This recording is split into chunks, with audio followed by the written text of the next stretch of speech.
Farakka ব্যারেজের feeder ক্যানেল থেকে অজ্ঞাত পরিচিত এক ব্যক্তির মৃতদেহ উদ্ধার। ফারাক্কা ব্যারেজের ফিডার ক্যানেল থেকে অজ্ঞাত পরিচিত এক ব্যক্তির মৃতদেহ উদ্ধার।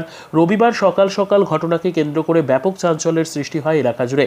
ঘটনাস্থলে রয়েছে ফারাক্কা থানার পুলিশ। মৃত ব্যক্তির নাম পরিচয় জানার চেষ্টা করছে পুলিশ।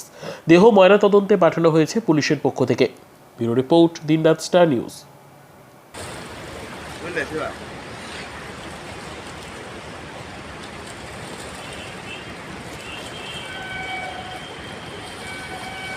মুখ তো তোমার যাচ্ছে না, ওই যে মুখ থেকে হয়েছে দেখ।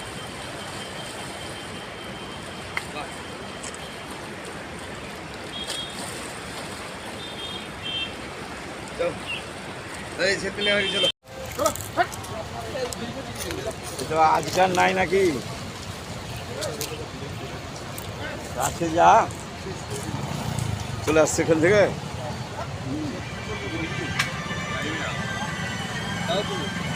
হ্যালো,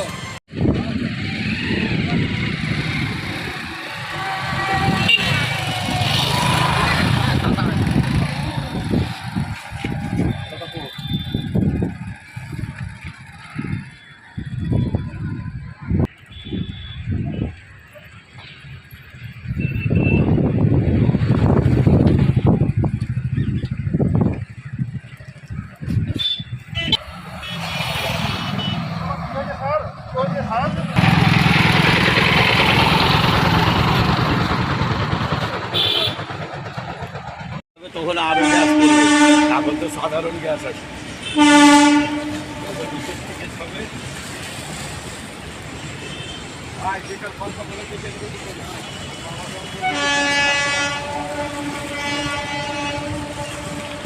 কি হয়েছে কেন? আমি আসছিলাম ফারাক্কা ব্যারেজ থেকে, আমি ব্যাটম্যান নম্বর থাকি। আস্তে আস্তে একটু ক্যামেরা এখানে কিছু লোক দাঁড়িয়ে আছে, দেখতে একটা ডেড বডি দেখছি। আমিও দাঁড়ালাম, দেখছি একটা ডেড বডি উল্টো করে ভাসছে। কোথায় ভাসছে? এই ফিডার ক্যানেলের ধারে, জলের মধ্যে। জলের মধ্যে। তারপর এটা হচ্ছে আমরা কন্ট্রোল রুম বলছে। এখন লোকজন জমা আছে, এখন কোথাকার কি কোনো সিদ্ধান্ত কিছু পেয়ে যায়নি। থানার পুলিশ এসছে, না কোনো থানার ব্যবস্থা করছে।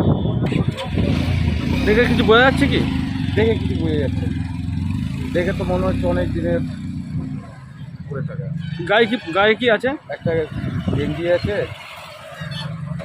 গেঞ্জি গায়ে দিয়ে আছে, পায়ে জুতো আছে, হাফ প্যান্ট আছে। হাফ প্যান্ট পরে আছে। এখন চেনা যায়নি কিছু? না, মুখ চেনা কিছু আছে না।